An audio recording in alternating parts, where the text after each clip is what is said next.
わらべの皆さん、今回はお待ちかねの王騎将軍の矛ですよ。こんにちは、コスプレイヤーの逆側だよ。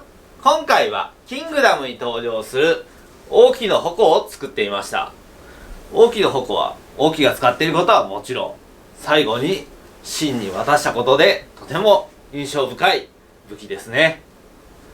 それでは早速みんなで作りましょう。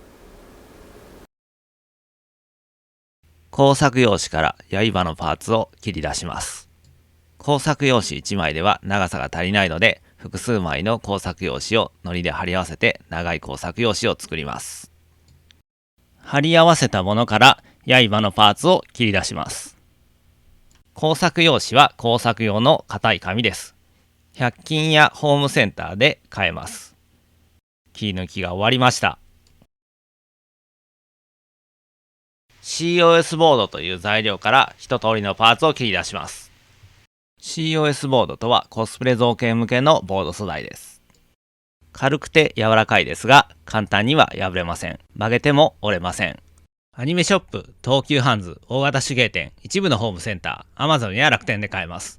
型紙を使って切り抜きます。型紙のリンクは動画の説明欄にあります。一通り切り抜きが終わりました。COS ボードはダイソーの EVA スポンジシートやコスプレボードといった他のボードでも代用できます。各種ボードの販売店などを動画の説明欄にまとめてあります。まずは刃を作ります。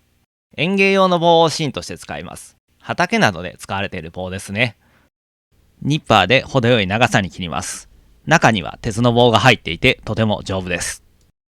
この後曲げるので皮を剥いて曲げやすくしておきます。園芸用の棒は100均やホームセンターで買うことができます。型紙に沿うように曲げます。机の角に押し当てて少し力を入れると簡単に曲げることができます。曲げ終わりました。曲げた棒を瞬間接着剤で刃に接着します。続けてもう一枚の刃を瞬間接着剤で接着します。瞬間接着剤を多用しますが、100均のもので OK だよ。刃先をボンド G17 で貼り合わせていきます。ボンド G17 はホームセンターや100均で買うことができる接着剤です。工作用紙の切れ端をハケ代わりに使って接着していきます。刃先に瞬間接着剤を塗って補強します。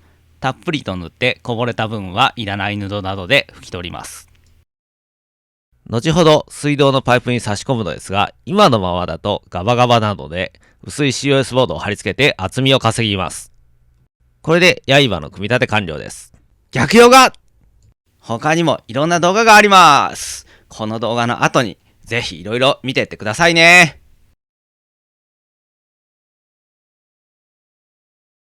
絵の前半を組み立てます。まず金色の装飾部を加工します。角張ったままだとおかしいので、ハサミで角を削り落としていきます。角を落とした装飾パーツを平たいパーツの方へと瞬間接着剤で接着します。2枚のパーツを瞬間接着剤で接着します。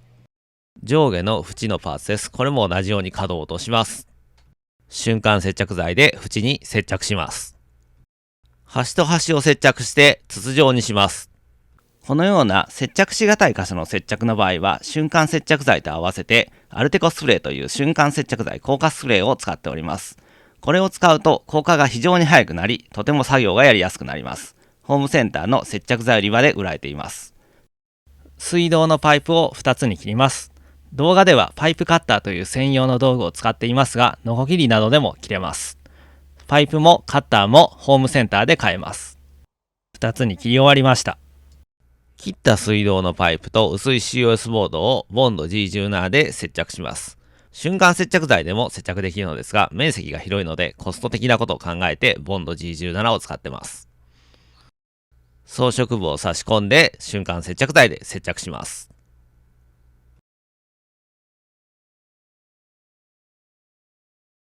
絵の後半部を組み立てます。まずは先ほどと同様に水道パイプと COS ボードをボンド G17 で接着します。円形に切り出したパーツの角をカッターナイフで削ぎ落としておきます。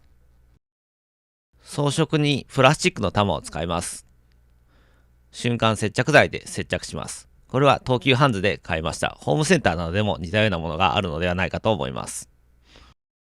端に接着します。これで組み立て作業完了ですよ。次は塗装ですよ。逆用が動画の補足情報や型紙データ、作業時の注意点などをサイトでまとめてます。これから作る人は必ずサイトを見てくださいね。サイトのリンクは動画の説明欄にあるよ。造形ベースを塗ります。造形ベースとはコスプレ造形向けの塗装下地です。これを塗ると塗料ののりが非常に良くなります。COS ボードとセットでよく販売されております。ジェッソなどのアクリル絵の具の下地や水で少し薄めた木工用ボンドで代用することもできます。造形ベースが乾いたら、まずはベースカラーとしてラッカースプレーで真っ黒に塗ります。ラッカースプレーはホームセンターで買いました。ここからはエアブラシを使って実際の色を塗ります。動画ではエアブラシを使ってますが、ラッカースプレーなどでも構いません。お好みの方法でどうぞ。塗料はプラモデル用塗料のミスターカラーを使ってます。ミスターカラーもエアブラシもおもちゃ屋さんの模型売り場で売ってます。ここからは瓶入りの塗料、ミスターカラーというプラモデル用の塗料ですね。そして筆、そして布やティッシュを使います。まず筆に塗料をつけて、その塗料を布やティッシュである程度こそぎ取ってしまいます。かすれたような状態になると思うのですが、その状態で筆を普通に塗るというよりは、こすりつけるような感じで少しずつのせていきます。そうすると少しずつ色がほんのりとのっていきます。この塗り方をドライブラシと呼びます。この塗り方で塗るとベースとなっている色が程よく残って深みのある色合いになります。簡単にできますので、ぜひ皆さんもやってみてね。使っている塗料のミスターカラーはプラモデル用の塗料です。おもちゃ屋さんの模型売り場で売ってます。塗料の種類に特に制限はありません。筆塗りの際にぜひ試してみてください。アクリル絵の具などを使う場合でも OK です。塗装が終わったら刃と絵を瞬間接着剤で接着します。逆ヨガ Twitter やサブチャンネルも見てね。ジョイント用の棒を作ります。園芸用の棒をカットします。そして厚みを出すために瞬間接着剤で COS ボードを接着します。作った棒を使ってジョイントをしたら、これにて完成ですよ。全長は200センチ、重量は 850g となります。水道パイプや鉄の棒を使って作っているので丈夫です。このように振ったりしても大丈夫です。制作時間は8時間、材料費の目安は2000円となります。動画の内容に関して質問などあればコメントでお気軽に書き込んでくださいね。わらべの皆さん、修行をつけてやる約束でしたね。見ての通り、もはや無理になってしまいました。しかし、そもそもコスプレイヤーの私に直に教わろうなんて、虫が良すぎますよ。ここここ。そういうことは自分でイベントを駆け回り学びなさい。皆と共にコミケを駆け回りなさい。素質はありますよ。